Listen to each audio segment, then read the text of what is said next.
Good morning students, welcome back. Aarti group tuition की तरफ से हम एक नई सीरीज के साथ चल रहे हैं, जिसमें सबसे पहले हमने ओसीएम 12th के लिए जो क्वेश्चन नंबर 1 था ऑब्जेक्टिव, उसके सारे क्वेश्चन हमने डील किए। 2021 से लेके 2025 तक के सारे ऑब्जेक्टिव कवर किए, जो आपके 20 मार्क्स फिक्स करता है, आप उसको देख लीजिए। सेकेंड वीडियो बहुत जल्दी अपलोड हो रहा है बच्चों, अपलोड हो चुका है, और वो है केस स्टडी। टेक्स्ट बुक के पीछे जितनी केस स्टडीज है उसको सबको हमने कवर अप कर लिया है। 6 मार्क्स की वो केस स्टडी है बच्चा। अब हम जा रहे हैं सर बोर्ड एग्जाम में जो जो केस स्टडीज आई थी उनके बारे में पढ़ते हैं।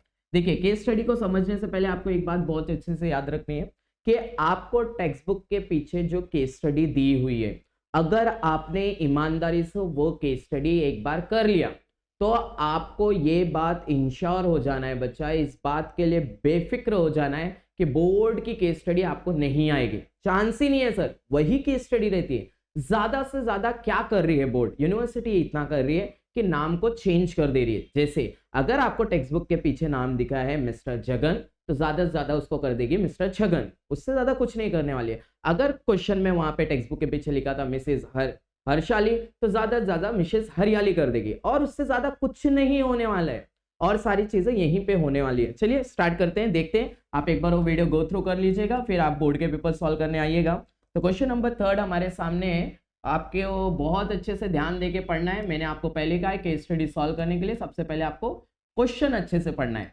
तो यहाँ पे लिखा है mister Ram, an emerging entrepreneur, has designed a structure of his business organization by taking into a consideration the required resources such as land, money, machinery, workforce, etc. for his new business। बच्चों देखिए, पढ़ते ही आपको on the spot click होना चाहिए कि ये chapter number 2 की case study दी गई है बच्चा, क्योंकि ये सेम नाम वहां पे यूज हुआ था आगे। He has appointed Mr. Shyam as a manager। अच्छा, मिस्टर राम ने उनको क्या काम दिया? Has responsibilities such as recruitment, selection, training, development to determine the remuneration of the employees to the Mr. Shyam। तो यहाँ पे 2 पर्सन हमारे पास हो चुके हैं, एक है मिस्टर राम, दूसरा एक पर्सन जिनको लेके आया गया सर वो कौन था? मिस्टर श्याम। अब आगे पढ़ते हैं, क्या लिखा है? Mister Ram has also appointed mister Shubham, एक नए पर्सन को लाया गया जिसका नाम है mister Shubham, to supervise the work done by the employees according to the standards given. ये वर्ड याद रखिएगा बच्चा, ये बहुत हमारी हेल्प करेगा बच्चा। तो 3 पर्सन हो चुके हैं हमारे पास, एक है मिस्टर राम हो गए, एक हो गए मिस्टर श्याम, और तीसरा जो पर्सन है वो है मिस्टर शुभम। तो इस बेसिस पे आपसे अच्छा आगे भी बोला गया है, mister Shubham also has to suggest the remedies to the employees whenever necessary. तो जब भी एम्प्लॉइज को कोई प्रॉब्लम रहेगा तो उसका सॉल्यूशन ये प्रोवाइड करते हैं। आगे, in this context find out the management function perform by. Mister Ram ने क्या काम किया, मिस्टर श्याम ने क्या काम किया, मिस्टर शुभम ने क्या काम किया। तो बच्चों आपको भी मालूम है फंक्शंस ऑफ मैनेजमेंट टोटल 6 हैं। स्टार्ट होता है प्लानिंग से, उसके बाद आता है ऑर्गेनाइजिंग, ऑर्गेनाइजिंग के बाद आता है स्टाफिंग, स्टाफिंग के बाद आता है डायरेक्टिंग, डायरेक्टिंग के बाद आता है कोऑर्डिनेटिंग, और लास्ट में आता है कंट्रोलिंग। तो चलो चेक करते हैं कि सबसे पहला नाम किसका पूछा गया सर? मिस्टर राम। तो अगर आप यहाँ पे वर्ड देंगे कि बच्चा रिक्वायर्ड रिसोर्सेज की बात हुई, जहाँ पे लैंड, मनी, मशीनरी, तो आप जैसे ही पढ़ना चालू करेंगे ना तो आपको यहाँ पे एक फंक्शन दिखना चालू हो जाएगा जिसको बोलते हैं ऑर्गेनाइजिंग। क्या कहते हैं? ऑर्गेनाइजिंग। सर क्या हम इसका प्लानिंग आंसर लिख सकते हैं? हाँ बच्चों, आप ऑर्गेनाइजिंग मोस्ट एक्यूरेट आंसर है, उसके साथ आप प्लानिंग वर्ड को ऐड कर सकते हैं। ठीक है। दूसरा आया सर मिस्टर श्याम। तो मिस्टर श्याम की अगर हम लोग बात करें बच्चा, तो मिस्टर श्याम को क्या काम दिया गया था बच्चों? सिलेक्शन का काम दिया था, रिक्रूटमेंट का काम दिया था, ट्रेनिंग का काम दिया गया था। तो ये सारे वर्ड्स हमने कहीं ना कहीं देखे। सर कहाँ देखे ये सारे वर्ड? सर ये सारे वर्ड्स हमने स्टाफिंग के अंदर देखे थे। तीसरा मिस्टर शुभम आ गए सर। मिस्टर शुभम क्या कर रहे हैं सर? तो आपने देखा रहेगा वहां पे स्टैंडर्ड्स के हिसाब से बात हो रही। सर स्टैंडर्ड्स के हिसाब से बात होने का मतलब होता है गारंटीड कि कोई ना कोई आप एक स्टैंडर्ड बना के रखते हैं, फिर जो आपका एक्चुअल वर्क है उन दोनों का आप कंपैरिजन करते हैं, और ये कंपैरिजन करने का काम हमारा कंट्रोलिंग में चलता है। तो इसका आंसर आपने क्या लिख दिया? इसका आंसर ऑर्गेनाइजिंग लिख दिया, इसका आंसर आपने स्टाफिंग लिख दिया, और इसका आंसर आपने कंट्रोलिंग लिखा। ये देखिए बच्चा, ये हो गई टेक्स्ट बुक की आपकी केस स्टडी थी, वो हमने खत्म कर दिया। चलिए देखते हैं नेक्स्ट आपके पास क्या केस स्टडी पूछी गई है। An organisation manufacturing paint has enjoying a prominent market position since many years. देखिए पहली लाइन पढ़ते ही आपको समझ जाएगा बच्चा कि चैप्टर नंबर 6 की केस स्टडी पूछी गई है बच्चा। चैप्टर नंबर 6 में यही सेम केस स्टडी है, कुछ नाम चेंज नहीं हुआ है। It has been dumping its untreated poisonous waste on the river bank, which has created many health problems for the nearby villages। तो पहला सवाल आपसे पूछा गया है, which responsibility is neglected by the pen manufacturing organisation. तो आपको यहाँ पे लिखना है the responsibility which is neglected is responsibility towards society, responsibility towards society, responsibility towards society. आपको आंसर ये याद रखना है। आगे चलते हैं, what kind of pollution they are creating. तो कौन से टाइप का पॉल्यूशन कर रहे हैं सर, वो डायरेक्ट रिवर बैंक में लेके जा रहे हैं, इसका मतलब वो वाटर पॉल्यूशन कर रहे हैं सर। आगे पॉइंट नंबर 3 पूछा गया है, mention any one precautionary measure they need to take. तो क्या स्टेप उन्हें लेना चाहिए। तो सबसे पहला काम उनको ये करना चाहिए बच्चा, जो भी उनका पॉइजनस वेस्ट है उसको प्रॉपर ट्रीट करना चाहिए, उसका ट्रीटमेंट करना चाहिए, वेस्टफुल मैनेजमेंट बनाना चाहिए, उसके बाद डिस्चार्ज करना चाहिए ताकि कम से कम पॉल्यूशन हो। लीजिए ये भी आपका टेक्स्ट बुक का ही केस स्टडी था। चलिए थर्ड वाले पे चलते हैं। क्या लिखा है sir, Mr Ved made his payment by cheque at the same time Mr Shlok made his payment by fund transfer in this situation. बच्चों जैसे आप केस स्टडी पढ़ेंगे ना, आपको याद आ जाएगा कि चैप्टर नंबर 5 में सेम यही केस स्टडी है, नाम भी चेंज नहीं हुआ है बच्चा। तो सबसे पहले आप पूछा गया है हुज पेमेंट इज फास्टर, किसका पेमेंट फास्टर है। बच्चा सीधे सीधे आंसर है कि मिस्टर श्लोक का पेमेंट सबसे फास्टर होगा क्योंकि उसने फंड ट्रांसफर किया है सर। उसके बाद पूछा गया whose payment is related to traditional business. Sir traditional business से रिलेटेड पेमेंट मिस्टर वेद का है क्योंकि उन्होंने पेमेंट चेक से किया था। Sir whose payment is related to his business, फिर से आंसर कौन आ जाएगा, मिस्टर श्लोक, क्योंकि उन्होंने पेमेंट किससे किया था, फंड ट्रांसफर। ये लीजिए बच्चा आपके 6 मार्क्स कंफर्म हो गए। 3 आपको केस स्टडी रहती है, आपको 2 अटेंड करना रहता है। चलिए अगले साल के पेपर में चलते हैं, मार्च 2022 में देखते हैं हमारे पास केस स्टडी में क्या पूछा गया है। तो अगर हम लोग ध्यान देंगे तो हमसे पूछा गया है सबसे पहले, एक कंपनी है, in company ABC Mr Patil give instruction to the employees working under him, provides guidance and motivates them for their best performance. On the other hand एक नए पर्सन है Mr Joshi take efforts to harmonise. देखो बच्चों अगर आप जैसी case study पढ़ेंगे ना फिर आपको क्लिक हो जाएगा कि ये केस स्टडी है चैप्टर नंबर 2 की, बस यहाँ पे नाम चेंज किया गया बच्चा। आप ध्यान देंगे केस स्टडी कंपेयर करेंगे तो आपको नाम यहाँ पे चेंज मिलेगा और सारे वर्डिंग सेम रखे गए हैं। By the employees of different department while achieving the organisational goal. फिर एक तीसरे पर्सन को लाया गया, Mr Dubal is looking after the arrangement of required resources to the business organisation. तो आपसे पहला सवाल किया गया है ऑर्गेनाइजेशन का काम कौन कर रहा है, डायरेक्शन का काम कौन कर रहा है, कोऑर्डिनेशन का काम कौन कर रहा है। बहुत ही सिंपल सा आंसर है बच्चों, ऑर्गेनाइजेशन मतलब रिक्वायर्ड रिसोर्सेज को लेके आना। तो रिक्वायर्ड रिसोर्सेज को कौन लेके आ रहा है, मिस्टर दुबल।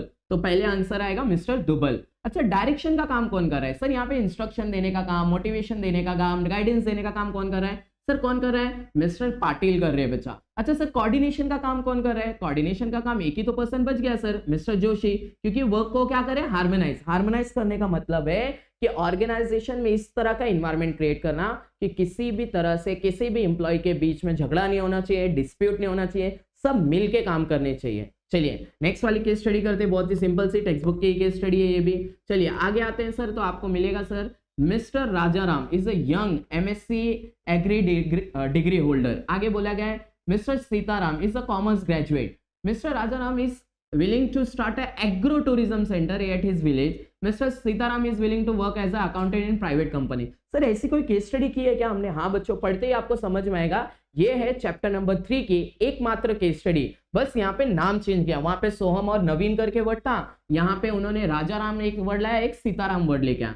चलिए आपसे पहला पूछा गया है find out the desire of Sitaram. तो सीताराम क्या करना चाहते हैं, तो आपको यहाँ पे दिख रहा है कि Sitaram is willing to work as an accountant in private company. इसका मतलब है वो एक एम्प्लॉय बनना चाहते हैं। क्या बनना चाहते हैं, एम्प्लॉय। आप ये एक स्टेटमेंट लिखेंगे और साथ में एम्प्लॉय वर्ड यूज करेंगे।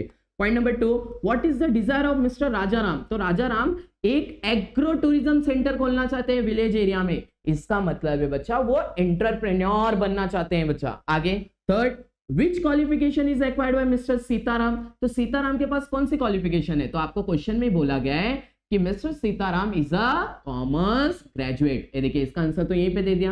ये लीजिए क्वेश्चन खत्म हो गया। आगे चलते हैं सर, नेक्स्ट वाली केस स्टडी हमसे क्या कहते हैं देखते हैं। यहाँ पे लिखा है Ajay purchase some electronic appliances online from www.amazon.com at the same time Sanjay purchase old bike from OLX.com। तो बच्चों ये केस स्टडी पढ़ते हैं ना, आपको फिर से चैप्टर नंबर 5 याद आ जाना चाहिए, क्योंकि चैप्टर नंबर 5 में भी ऐसे ही कुछ बोला गया है। आगे पहला सवाल, which website is related to C2C। C2C मतलब कंज्यूमर टू कंज्यूमर। तो ये कहाँ पे होता है, OLX.com पे होता है बच्चा, जहाँ पे आप अपने ओल्ड जितने भी सामान है उसको आप लिस्ट कर सकते हो एज अ कंज्यूमर। कोई भी किसी भी पर्सन को उस चीज की रिक्वायरमेंट हो वो आपसे बात करके ऑनलाइन वो चीजें खरीद सकता है, कंज्यूमर टू कंज्यूमर। दूसरा क्या बोला गया, which website is related to B2C, तो B2C में एक ही है सर Amazon, क्योंकि बिजनेस हमें सेल करता है, एज अ कंज्यूमर हम चीजें बाय करते हैं बच्चा। आगे चलते हैं sir, what first step does Ajay need to follow, तो कौन सा फर्स्ट स्टेप फॉलो करना चाहिए, आपको भी मालूम बच्चा, सबसे पहला स्टेप होता है रजिस्ट्रेशन, ये वर्ड भूलिएगा नहीं बच्चों। चलिए नेक्स्ट ईयर के पेपर में चलते हैं, हमारा 6 मार्क्स यहाँ पे कंप्लीट होता है। नेक्स्ट ईयर जुलाई 2022 में देखते हैं क्या क्वेश्चन पूछा गया था हमसे। तो यहाँ पे जुलाई 2022 में हमसे पूछा गया है, पहला सवाल हमसे क्या है, miss Harshali has started new business. देखिए बच्चा, पहला वर्ड पढ़ते ही आपको चैप्टर नंबर 4 की केस स्टडी याद आ जानी चाहिए, पहली केस स्टडी है ये, नाम भी वही है बच्चा। Her customer are located in different parts of the country, hence they are directly depositing bill amount in her business account, at the same time she used to pay various payment from his account only. तो आपसे पहला सवाल ये पूछा गया है, पहला identify the type of account maintain by miss Harshali. तो बच्चा आपको भी याद रखना है बच्चा, ये एक बिजनेस वूमन है, तो इसके लिए सबसे बेस्ट अगर कोई अकाउंट होगा ना, तो आपको भी मालूम है कौन सा अकाउंट होगा, जल्दी बोलो, करेंट अकाउंट होगा। आगे point number 2, suggest any one modern way of money transfer to miss Harshali. तो कोई भी एक मॉडर्न वे बताना है, तो आप कितने सारे ऑप्शन लिख सकते हैं सर, RTGS एक होता है सर, NEFT एक होता है, आजकल बहुत ज्यादा फेमस हो गया है सर, UPI बहुत अच्छा फेमस हो गया है, तो आप उसने एक पूछा था, हमने 3 बता दिया। आगे mention the facility she gets on her business account to meet her working capital requirement. तो बच्चा करंट अकाउंट पे कौन सी फैसिलिटी मिलती है, आपको भी मालूम बच्चों, कौन सी फैसिलिटी मिलती है बच्चों, ओवरड्राफ्ट की फैसिलिटी मिलती है। ये देखो कितना सिंपल था। आगे चलते हैं बच्चों, नेक्स्ट केस स्टडी आपसे पूछी गई है, an organisation manufacturing paint has been enjoying a prominent market position. देखिए अभी थोड़ी देर पहले हम लोग ने केस स्टडी की थी, has been dumping on untreated poisonous waste on river bank which has created many health problems for the nearby villages। फिर से वही सवाल किए गए, which responsibility is neglected by manufacturing organization, तो responsibility towards society, क्योंकि ये environment को protect नहीं कर रहे हैं। Second, what kind of pollution they are creating, they are creating water pollution। आगे mention any one precautionary measure, तो उनका proper जो भी poisonous waste है उसको treat करने के बाद ही discharge करना है, ये उनको करना चाहिए सर। आगे चलते हैं, नेक्स्ट वाला हमसे पूछा गया है सर, मिस्टर जगदीश क्या बोला है, mister Jagdish purchase watch from Titan shop. उसके बाद his friend Shambhavi purchase mobile phone from online shopping site. बच्चों ये भी चैप्टर नंबर 5 की केस स्टडी है, बस नाम चेंज किया गया यहाँ पे। आगे who shops through traditional business, तो ट्रेडिशनल बिजनेस से किसने खरीदा सर, मिस्टर जगदीश ने, क्योंकि उन्होंने वॉच कहां से खरीदी थी, टाइटन शॉप, मतलब ऑफलाइन बिजनेस हुआ था ये। Which shopping is done through e business से किसने खरीदा सर, वो मिस्टर जगदीश के फ्रेंड थे ना संभवी, जिन्होंने ऑनलाइन कहां से मोबाइल कहां से खरीदा था, ऑनलाइन खरीदा, तो वो ई बिजनेस में आएगा।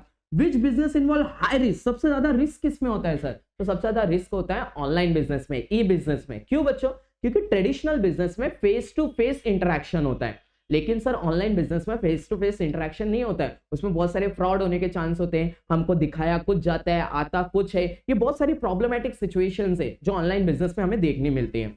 आगे ये लीजिए, ये केस स्टडीज भी यहाँ पे हमारी खत्म हो गई। चलिए नेक्स्ट केस स्टडी की तरफ चलते हैं। ये लीजिए फरवरी 2023 के पेपर में हम लोग आ चुके हैं बच्चा, फरवरी 2023 का पेपर है। ये लीजिए 3 सवाल फिर से देखिए, आपको दिख रहा है, पहला नाम दिख रहा है मिस्टर राम। देखिए हम लोग ने ये सेम क्वेश्चन अभी कहीं तो पढ़ा था सर, वही सेम है कि designer structure of his business, फिर वही रिक्वायर्ड रिसोर्सेज की बात हो रही है, land money machinery workforce extract for his new business. फिर एक नए पर्सन को लाया रहेगा, किसको, मिस्टर श्याम। उनको कौन सा काम दिया गया सर, रिक्रूटमेंट का, सिलेक्शन का, ट्रेनिंग का, डेवलपमेंट का, ये देख लीजिए। फिर एक नए पर्सन को लाया गया रहेगा, गारंटेड लाया रहेगा सर, किसको, मिस्टर शुभम को लाया रहेगा। इनका काम क्या है सर, स्टैंडर्ड्स की बात हो रही है। देखिए अभी थोड़ी देर पहले हमने बात किया था सर, रेमेडीज की बात हो रही है। फिर से वही काम पूछेगा कि मिस्टर राम क्या कर रहे हैं, मिस्टर श्याम क्या काम कर रहे हैं और मिस्टर शुभम क्या काम कर रहे हैं। तो इसका आंसर आप कमेंट करके बता सकते हैं। मिस्टर राम यहाँ पे काम कर रहे हैं सर, ऑर्गेनाइजिंग का काम कर रहे हैं। मिस्टर श्याम यहाँ पे क्या काम कर रहे हैं सर, यहाँ पे रिक्रूटमेंट सिलेक्शन मतलब स्टाफिंग का काम कर रहे हैं सर। मिस्टर शुभम क्या काम करे, स्टैंडर्ड्स के हिसाब से काम करे, मतलब कंट्रोलिंग का काम करे। सेम केस स्टडी हमने कर चुके हैं सर। चलिए नेक्स्ट केस स्टडी की तरफ चलते हैं। नेक्स्ट केस स्टडी में अगर हम चले तो लिखा है mister Amit is a businessman, he has his own factories in Pune and Nashik. He lives in Pune with his wife and 2 daughters aged 5 years and 8 years। जैसे आप ये केस स्टडी पढ़ेंगे आपको चैप्टर नंबर 4 की केस स्टडी याद आ जानी चाहिए बच्चा, वही सेम बात है, बस नाम चेंज किया गया है। पहला सवाल, can mister Amit take a life insurance policy for his wife and 2 children. क्या मिस्टर अमित अपनी वाइफ और बच्चों के लिए इंश्योरेंस ले सकते हैं? ऑफ कोर्स ले सकते हैं बच्चा, उनके ही तो बच्चे हैं, उनकी ही तो बीवी है, बाजू वाले की थोड़ी ना है कि नहीं लेंगे सर। आगे, can mister Amit take marine insurance policy for his factories. Sir marine insurance कैसा फैक्ट्री के लिए ले सकते हैं, वो तो शिप के लिए लिया जाता है, कार्गोस के लिए लिया जाता है, गुड्स के लिए लिया जाता है, तो आंसर आएगा no. Which type of insurance should mister Amit take for protecting his factory from loss due to fire? तो इसका आंसर आएगा फायर से बचने के लिए फायर इंश्योरेंस लेना चाहिए। मोस्ट एक्यूरेट आंसर होना चाहिए फ्लोटिंग फायर इंश्योरेंस पॉलिसी, इसका मोस्ट एक्यूरेट आंसर होगा। चलिए नेक्स्ट लास्ट वाला लिखते हैं, mister Atharva made his payment by cheque. ये देखिए फिर से आ गया सर, नाम चेंज कर दिया, वही पेमेंट किया चेक से। आगे कौन है, मिस्टर समर्थ का नाम आ गया, वो किससे पेमेंट कर रहे हैं सर, फंड ट्रांसफर से कर रहे हैं। तो पहला सवाल आपसे पूछा गया है हुज पेमेंट इज फास्टर, तो किसका पेमेंट फास्टर होगा सर, मिस्टर समर्थ का, क्योंकि उन्होंने फंड ट्रांसफर किया। किसका पेमेंट ट्रेडिशनल बिजनेस से रिलेट करता है सर, मिस्टर अथर्व का, क्योंकि वो पेमेंट चेक से कर रहे हैं। Whose payment is related to e business, तो किसका पेमेंट रिलेटेड ई बिजनेस से, मिस्टर समर्थ का, क्योंकि वो फंड ट्रांसफर यूज करें। ये देखिए बार बार रिपीटेड वही केस स्टडीज आ रही हैं। देखते हैं जुलाई 2023 में क्या पूछा था, कुछ नया यूनिवर्सिटी ने किया था क्या। तो फिर से अगर हम लोग देखें तो हमारे सामने आ गया, mister Harshad is an entrepreneur and engage in production of eco friendly utensils.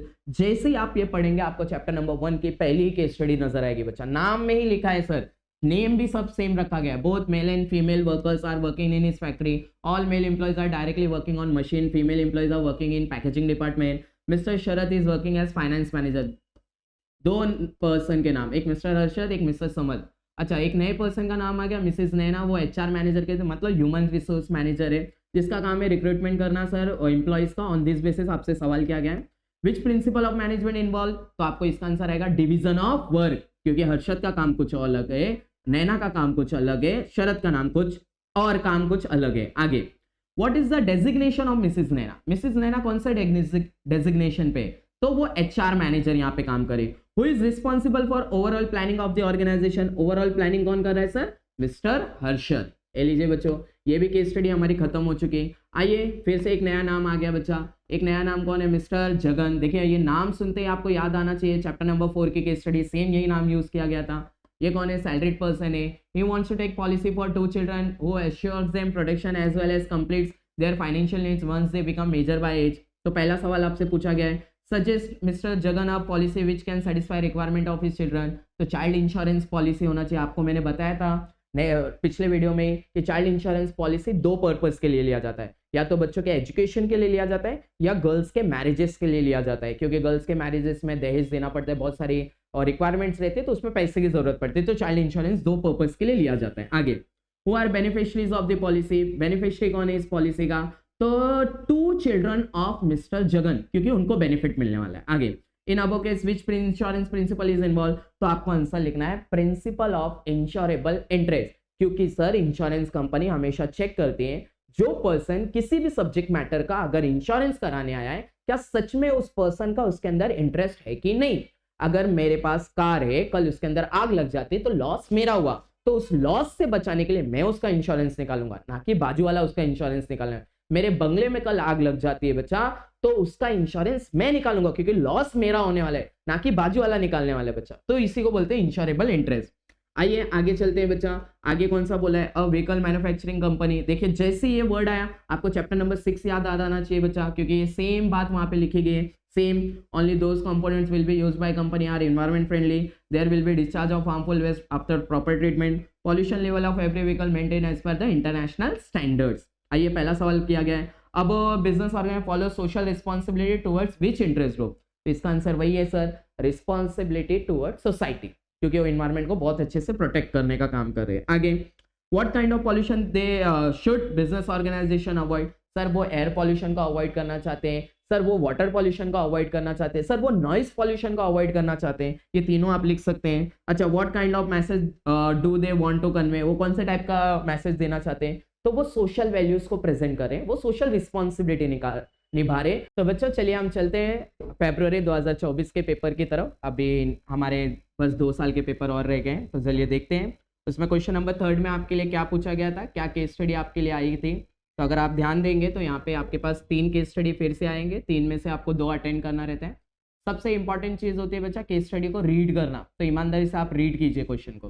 तो यहाँ पे लिखा है XYZ कंपनी, इसमें एक पहले पर्सन का नाम आ गया मिस्टर लिली। उसके बाद लिखा है gives instruction to the employees working under him, provides guidance, motivates them for their best performance. On the other hand mister Syed takes efforts to harmonize the work done by the employees of different departments while achieving the organizational goals. एक तीसरे person का नाम है mister Desai, is looking after the arrangement of required resources to the business organisation. बच्चों जैसे ही आपने case study पढ़ा आपको ऑन द स्पॉट क्लिक हो गया रहेगा कि ये सेम केस स्टडी आपका चैप्टर नंबर 2 के पीछे से पूछी गई है, सेम नाम के साथ पूछी गई, नाम में भी चेंजेस नहीं किया उन्होंने। तो अब आपसे पहला सवाल किया गया है, आपको पहला सवाल ये पूछा गया है, आपको बताना है कि ऑर्गेनाइजिंग फंक्शन किसने किया। तो आपको याद रखना है बच्चा, अरेंजमेंट ऑफ रिक्वायर्ड रिसोर्सेज की बात हो रही है, मतलब ऑर्गेनाइजिंग का काम किया है मिस्टर देसाई सर ने। सेकंड आपसे क्वेश्चन पूछा गया कि डायरेक्टिंग का काम किसने किया। डायरेक्टिंग का मतलब होता है मोटिवेट करना, गाइडेंस देना, ये सारा काम। तो आपने ध्यान दिया रहेगा यहाँ पे डायरेक्टिंग का काम किया मिस्टर लेले सर ने। उसके बाद कोऑर्डिनेटिंग का काम क्या होता है सर? कोऑर्डिनेशन का मतलब होता है अपने ऑर्गेनाइजेशन में अलग अलग डिपार्टमेंट्स के बीच में इस तरह का कॉपरेशन रखना कि सब मिलके काम करें, उनके बीच में किसी भी तरह का डिस्प्यूट ना हो। तो ये काम कौन कर रहा है? मिस्टर सैयद। तो ये लीजिए, तीनों का आंसर आपको मिल गया, ये रहा आपका 3 मार्क्स कंफर्म हो गया। चलिए चलते हैं सर, नेक्स्ट वाली केस स्टडी आपसे क्या पूछे गए? बहुत सिंपल सी केस स्टडी है। यहाँ पे लिखा है mister Ashok visited a shop to buy a pair of shoes of ₹700। पहली लाइन पढ़ते ही बच्चा आपको chapter number 7 on the spot click हो जाना चाहिए, कंज्यूमर प्रोटेक्शन। उसके पीछे का जो भी चैप्टर का पीछे का है वही सेम नाम के साथ, सेम वर्डिंग के साथ आपसे पूछा गया है। आगे, the salesman forced him to buy a pair of bigger size shoes of ordinary company by claiming this size would be suitable to him. After reaching the home, he discovered that shoes are still too big for him. He complained about the shoes to the shopkeeper. It was denied by the shopkeeper to replace the shoes despite of availability of stock. तो simple से wording में ये हुआ, mister Ashok कोई तो shoes खरीदने गए थे सर, वहां पे 700 रुपए का शूज खरीदा। वहां के सेल्समैन ने उनको फोर्स किया इस बात के लिए, कंपेल किया इस बात के लिए कि जिस साइज का उनको शूज चाहिए था उससे बिगर साइज का शूज खरीदने के लिए उनको बोला गया। वो घर पे वो खरीद के लेके जाते, वहां पे भी चेक करते, तो वापस से उनको वही बिगर साइज हो रहा था बच्चा, तो वापस से वो रिटर्न करने आते, लेकिन सेल्समैन रिटर्न करने से मना कर देते हैं। आपको इस बेसिस पे 3 सवाल किए गए। पहला, विच राइट हैज बीन वायलेटेड? तो इसका सीधा सीधा आंसर आएगा बच्चा राइट टू चूज, क्योंकि किसी भी पर्सन के पास, किसी भी कंज्यूमर के पास as per consumer protection act बच्चा उनके पास एक राइट दिया है, राइट टू चूज। मतलब वो पर्सन अपने बजट के हिसाब से, अपने लाइक के हिसाब से कोई भी प्रोडक्ट सेलेक्ट कर सकते हैं, कोई भी पर्सन उसे कंपेल नहीं कर सकता है, जैसे इस केस में मिस्टर अशोक को किया गया था। आगे सेकंड क्वेश्चन पूछा गया है, is mister Ashok a buyer or ultimate consumer? Buyer मतलब गुड्स खरीदने वाला, अल्टीमेट कंज्यूमर मतलब जो गुड्स को यूज करेगा। तो आपको मालूम है बच्चा, अशोक ने शूज खरीदा, मतलब वो बायर बन चुका है। शूज किसके लिए खरीदा? खुद के लिए ही खरीदा, तो वो बायर भी है और अल्टीमेट कंज्यूमर दोनों है बच्चा। पॉइंट नंबर 3 के साथ चलते हैं। Where can mister Ashok file his complaint? तो कहां फाइल करेगा? 700 रुपीज का शूज था बच्चा, तो आपके पास कंज्यूमर डिस्ट्रिक्ट रिड्रेसल एजेंसी में आपको एक मिल जाता है बच्चा, जिसका नाम होता है बच्चा डिस्ट्रिक्ट कमीशन, क्योंकि 1 करोड़ तक का केस डिस्ट्रिक्ट कमीशन हैंडल कर लेता है बच्चा। लीजिए, ये भी बहुत सिंपल सी केस स्टडी थी, ये भी खत्म हो गई यहाँ पे। चलिए अगले इस केस स्टडी की तरफ चलते हैं। क्या लिखा है? Mister A deals in import and export business, so he needs different foreign currency for the expansion of his business. He borrows money from the commercial bank. He invests his funds in the equity shares. तो कोई तो person है mister A.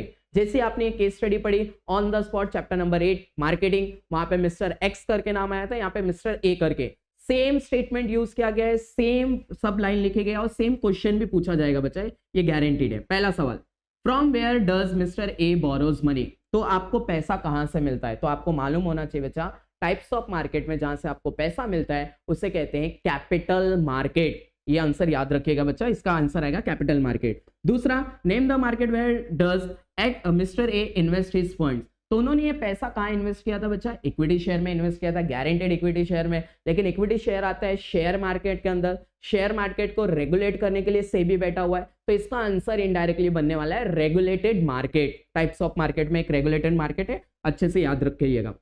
Point number 3 आपसे पूछा है, विच type of currency is required for the international market? तो कौन सी currency आपको चाहिए रहती? तो सर आपको फॉरेन करेंसी की जरूरत यहाँ पे पड़ेगी। क्यों? क्योंकि इंडिया में आपका इंडियन रुपीज चलता है, लेकिन अगर आप अमेरिका से डील करें तो वहां पे डॉलर्स की जरूरत पड़ेगी, वहां पे महात्मा गांधी नहीं चलने वाले। आप जापान से डील करें तो जैपनीज येन वहां पे चलने वाले, वहां पे महात्मा गांधी नहीं चलने वाले। तो फॉरेन अगर आप कोई भी ट्रेड कर रहे हो तो आपको इंटरनेशनल करेंसी चाहिए। एलिजे 2024 का भी हो गया बच्चों। चलिए चलते हैं नेक्स्ट फरवरी 2024 में, देखते हैं जुलाई में क्या पूछा गया था। तो आपके लिए बहुत सिंपल केस स्टडी होगी बच्चा, वही टेक्स्ट बुक के पीछे वाली। चलिए स्टार्ट करते हैं। सबसे पहला सवाल आपसे पूछा गया है, mister Sanjay is a businessman, he has own factories Pune और Nashik. He lives in Pune with his wife, 2 daughters age 5 years और 8 years. जैसे आपने केस स्टडी पढ़ी, फटक से चैप्टर नंबर 4 आपके दिमाग में आ गया सर. सिर्फ नाम चेंज किया और सारा स्टेटमेंट सेम है बच्चा. कि संजय एक बिजनेसमैन है, उसकी फैक्ट्री 2 जगह पे, पुणे में भी है और नासिक में भी है, और वो अपनी वाइफ के साथ पुणे में रहता है और साथ में 2 डॉटर्स भी है. तो आपसे सवाल किया गया, can mister Sanjay take life insurance policy for his wife और चिल्ड्रन? क्या संजय अपनी वाइफ और बच्चों के लिए इंश्योरेंस ले सकता है? लाइफ ऑफ कोर्स ले सकता है बच्चा, उसके ही तो बच्चे हैं, बाजू वाले के थोड़ी ना कि उसके लिए लेके जाएगा सर. आगे point number 2, can mister Sanjay take marine insurance policy for his factory? Sir marine insurance तो आप शिप के लिए लिए जाते हैं बच्चा, कार्गोस के लिए लिया जाता है सर, गुड्स के लिए लिया जाता है, फैक्ट्री के लिए थोड़ी ना लिया जाता है. तो इसका आंसर क्या आ जाएगा? नो. आगे, which type of insurance should Mr. Sanjay take for protecting his factory from the loss due to fire? Due to fire बोला तो फायर इंश्योरेंस, और मोस्ट एक्यूरेट आंसर आपको लिखना है, तो इसका मोस्ट एक्यूरेट आंसर होगा फ्लोटिंग फायर इंश्योरेंस पॉलिसी. ये याद रखिएगा बच्चा.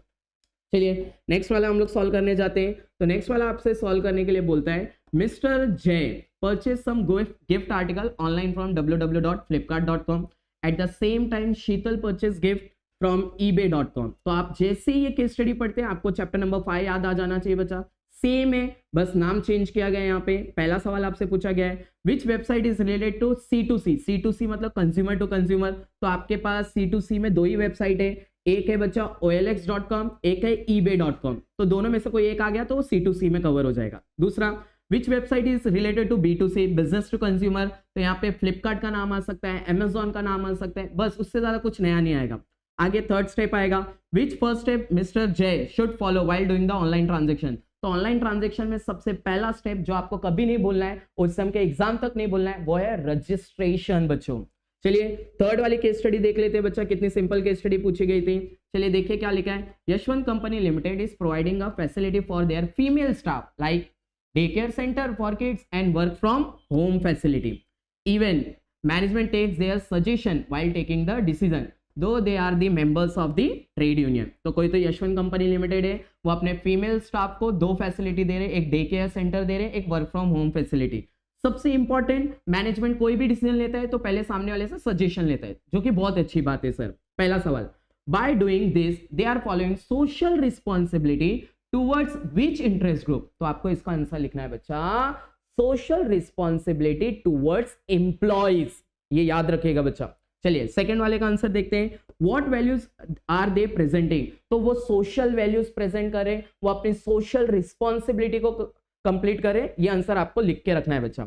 थर्ड आपसे पूछा गया है, what kind of responsibility employer follows in above case? तो कौन से टाइप की रिस्पॉन्सिबिलिटी कंप्लीट कर रहा है? तो आपको इसका लिखना है answer, workers participation in management. क्योंकि ऑर्गेनाइजेशन की ये रिस्पॉन्सिबिलिटी बनती है, कोई भी पॉलिसी बनाने से पहले, उसमें चेंजेस करने से पहले आप एम्प्लॉय से उनके पार्टिसिपेशन का गारंटीड उनसे पूछेंगे, उनके सजेशन को आप पूछेंगे. तो वर्कर्स पार्टिसिपेशन इन मैनेजमेंट, ये इसका आंसर हो जाएगा.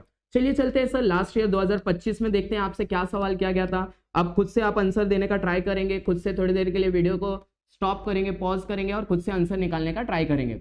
चलिए फिर से वही आ गया केस स्टडी, अभी थोड़ी देर पहले हमने देखा था.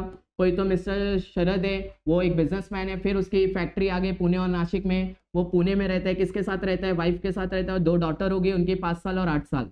आगे पहला सवाल वही पूछा गया है, क्या शरद अपने लिए लाइफ इंश्योरेंस पॉलिसी ले सकता है वाइफ और 2 चिल्ड्रन के लिए? तो इसका सीधा सीधा आंसर क्या आ जाएगा, यस गारंटीड ले सकता है. दूसरा सवाल आपसे पूछा गया है, क्या शरद के लिए वो मरीन इंश्योरेंस पॉलिसी ले सकता है? तो आपको भी मालूम है, सीधे सीधे आंसर क्या हो जाएगा, नो. थर्ड आपसे पूछा गया है, विच टाइप ऑफ इंश्योरेंस पॉलिसी उसको अपने फैक्ट्री के लिए लेना चाहिए फायर से बचाने के लिए? तो सीधा सीधा आंसर फायर इंश्योरेंस आना चाहिए, और मोस्ट एक्यूरेट आंसर आना चाहिए फ्लोटिंग फायर इंश्योरेंस पॉलिसी. ये मोस्ट एक्यूरेट आंसर होने वाला है बच्चों आपके लिए. चलिए देखते हैं केस स्टडी नंबर 2 आपसे क्या पूछा गया है. केस स्टडी नंबर 2 आपसे पूछा गया है, mister Suresh made his payment by cheque. तो एक कोई तो सुरेश है, उसने चेक से पेमेंट किया. सेम टाइम पे कोई तो सक्षम है जिसने अपना पेमेंट किया है फंड ट्रांसफर के थ्रू. तो पहला आपसे पूछा गया है, किसका पेमेंट सबसे फास्ट है बच्चा? तो सबसे फास्ट पेमेंट है सक्षम का, क्योंकि उसने फंड ट्रांसफर के थ्रू गया. अच्छा, किसका पेमेंट ट्रेडिशनल बिजनेस से रिलेट करता है? तो मिस्टर सुरेश का, क्योंकि वो चेक से पेमेंट ट्रांसफर कर रहा था. Whose payment related to e business? तो वही सक्षम का पेमेंट आएगा, क्योंकि वो फंड ट्रांसफर यूज कर रहे हैं. चलिए आगे चलते हैं सर, देखते हैं 2025 का लास्ट क्वेश्चन आपसे क्या पूछा गया था. बोल रहा है an organisation manufacturing paint has been enjoying a prominent market position since many years. It has been dumping its untreated poisonous waste on the river bank, which has created many health problems for the nearby villages. Chapter number 6, ये same case study हमने ना जाने कितने बार देख ली बच्चा। पहला सवाल फिर से आपसे पूछा गया, which responsibility is neglected by manufacturing organisation. तो उनके तरफ से जो रिस्पॉन्सिबिलिटी उन्होंने नेग्लेक्ट की वो है रिस्पॉन्सिबिलिटी टुवर्ड सोसाइटी, क्योंकि इन्वायरमेंट को उन्होंने प्रोटेक्ट नहीं किया। ये इसका आंसर होना चाहिए। सेकेंड आपसे पूछा गया है what kind of pollution they are doing. तो ये अपना डायरेक्ट पूरा वेस्ट उठा के रिवर बैंक में छोड़ रहे हैं, मतलब वाटर पॉल्यूशन ये लोग कर रहे हैं सर। थर्ड आपको आंसर लिखना है state any one precautionary measure they need to follow. तो उनको क्या करना चाहिए, जो भी पॉइजनस वेस्ट है उसका प्रॉपर एक वेस्ट मैनेजमेंट होना चाहिए, प्रॉपर ट्रीटमेंट होना चाहिए, उसके बाद उसको रिवर बैंक में डिस्चार्ज करना चाहिए। ये इसका आंसर आएगा सर। चलिए लास्ट पेपर देख लेते हैं बच्चा कि आपसे जो बच्चे फेल हो गए थे आखिरकार उनसे क्या पेपर में आंसर पूछा गया था। तो अगर हम लोग देखना स्टार्ट करें तो आपसे पूछा गया है सबसे सिंपल, मिस्टर अनिल है वो भी एक बिजनेसमैन है। फिर से देखिए एक फैक्ट्री है पुणे और नासिक, ये देखिए कितने बार आ चुका। ये पुणे में उसकी वाइफ के साथ रहता है, 2 डॉटर है और 5 साल और 8 साल की। फिर वही सवाल पूछा गया क्या वो लाइफ इंश्योरेंस ले सकता है। आपको आंसर याद हो चुका रहेगा कि हाँ भाई ले सकता है, उसकी ही वाइफ है। कितने बार वाइफ चेंज करेगा वो बेचारा। Anil take marine insurance policy factory के लिए नहीं बच्चा, फैक्ट्री के लिए नहीं ले सकता, नाले के बीच में थोड़ी ना फैक्ट्री बना के रखा है उसने। तो इसका आंसर नो आ जाएगा। आगे विच टाइप ऑफ इंश्योरेंस पॉलिसी लेना चाहिए उसको फायर से बचाने के लिए, तो फ्लोटिंग फायर इंश्योरेंस पॉलिसी, इसका सीधा सीधा आंसर आ जाएगा। सेकंड आपसे पूछा गया है सर, सेकंड आपको आंसर फटाफट लिखने का है। आपसे पूछा गया है सागर, उसने परचेस किया वॉच कहाँ से, टाइटन शॉप से खरीदा। उसकी फ्रेंड है, सागर की फ्रेंड है अंजलि, जिसने वॉच कहाँ से खरीदा, ऑनलाइन शॉपिंग साइट से। आगे आपसे पहला सवाल किया गया है who has purchased from traditional way। Traditional way मतलब ऑफलाइन में किसने परचेस किया, तो सागर ने परचेस किया, क्योंकि उसने वॉच कहां से खरीदा था, टाइटन शॉप पे जाके। आगे दूसरा सवाल किया गया किसने ई बिजनेस से परचेस किया, तो वो अंजलि थी, क्योंकि उसने वॉच कहां से परचेस किया था, ऑनलाइन शॉपिंग साइट से। सीधे सीधे आंसर दिया गया है। आगे थर्ड पूछा गया है which business involve high risk. सबसे ज्यादा रिस्क किसके अंदर है सर, तो ई बिजनेस में सबसे ज्यादा रिस्क होता है, ऑनलाइन बिजनेस में सबसे ज्यादा रिस्क होता है। रीजन, क्योंकि सर कभी कभी ऐसा होता है कि आपको दिखाया कुछ और जाता है, आता कुछ और है। आपको दिखाया जाता है मोबाइल, आता है उसके अंदर साबुन। कभी कभी आपको पुमा का शूज दिखाया जाएगा बहुत सारे टाइम पे, और उपमा का शूज आ जाता है आपके घर पे। ये बहुत सारी प्रॉब्लम्स है जो ऑनलाइन बिजनेस में होती हैं, तो आपको सावधान रहना चाहिए। चलिए लास्ट आपसे देखते हैं, चेक करते हैं कि क्या क्वेश्चन आपसे पूछा गया था बोर्ड ने। तो अगर लास्ट आप क्वेश्चन देखेंगे तो लिखा है Balwant company limited is providing facility for their female staff like day care centre for kids and work from home facility. देखिए बच्चा जैसे ही आपने पढ़ा ऑन द स्पॉट क्लिक होना चाहिए। थोड़ी देर पहले हमने सॉल्व किया था इसको। Even management takes their suggestion while taking the decision though they are members of trade union. पहला सवाल आपसे पूछा गया by doing this they are following social responsibility towards which interest group. तो आपको सीधा सीधा आंसर लिखना है सोशल रिस्पॉन्सिबिलिटी टुवर्ड्स एम्प्लॉइज। ये आंसर आपको याद रखना है, अच्छे से याद रखना है। Write any one facility provided by the company to their employees. तो कौन कौन सी फैसिलिटी दे रहे हैं, तो आपको सीधे सीधे दिख रहा है कि वो फीमेल स्टाफ के लिए डे केयर सेंटर रख रहे हैं सर, किड्स के लिए, और वर्क फ्रॉम होम फैसिलिटी भी रख रहे हैं सर। उनका सजेशन भी लिया जा रहा है, ना जाने कितनी सारी। आप उसने एक पूछा था, आप ये डे केयर सेंटर और फ्रॉम होम फैसिलिटी लिख दीजिएगा। थर्ड पूछा गया what kind of responsibility employer following in above case. तो आपको इसका आंसर लिखना है वर्कर्स पार्टिसिपेशन इन मैनेजमेंट। क्यों बच्चों वर्कर्स का पार्टिसिपेशन मैनेजमेंट में इंपॉर्टेंट होता है, क्योंकि सर इससे एम्प्लॉय को ये फील होता है कि ये ऑर्गेनाइजेशन को वो बिलोंग करता है, ऑर्गेनाइजेशन में उसकी वैल्यू है, उसकी बातों की वैल्यू है सर। जैसे आप अपने घर का एग्जांपल लीजिए, बहुत सारे बच्चे ऐसे होंगे कि घर में कोई भी डिसीजन होता है तो पेरेंट्स पहले वो बच्चों से पूछते हैं, उनकी राय लेते हैं, उनके सजेशन लेते हैं। और बहुत सारे बच्चों को ऐसा कहा जाता है चुप बैठ, तो अभी बहुत छोटा बच्चा है। जस्ट एन एग्जांपल, मान लीजिए आपके पेरेंट्स किसी दिन ऐसे बैठ के डिसीजन ले रहे हैं सर, आपसे आके पूछ रहे हैं कि बताओ बताओ बताओ, हम लोग सोच रहे हैं सर मुकेश अंबानी का बंगला खरीद लेते। अच्छा ज्यादा हो गया, सॉरी सॉरी। तो कार खरीदते हैं तो ब्लैक कलर में खरीदना है कि व्हाइट कलर में खरीदना है, तो आपको ऐसा लगता है कि आपकी बातों की वैल्यू है, तो सजेशन इंपॉर्टेंट हो जाता है। तो बच्चों देखिए हमने फटाफट पूरे 2021 से लेके 2025 की सारी केस स्टडी कंप्लीट कर ली। तो मैंने आपको पहले ही कहा था टेक्स्ट बुक के पीछे जो भी केस स्टडी है एक बार उसको आप अच्छे से डील कर लीजिए, तो आपको कोई भी बोर्ड के पेपर का कोई केस स्टडी में प्रॉब्लम नहीं होगा।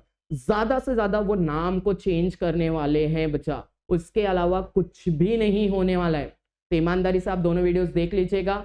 ये सीरीज कंडक्ट की जा रही है आरती ग्रुप ट्यूशन की तरफ से। आपको कोई और क्वेश्चन की सीरीज चाहिए रहेगी तो कमेंट करके आप बता सकते हैं। मिलते हैं नेक्स्ट लेक्चर में। बाय बच्चा लोग।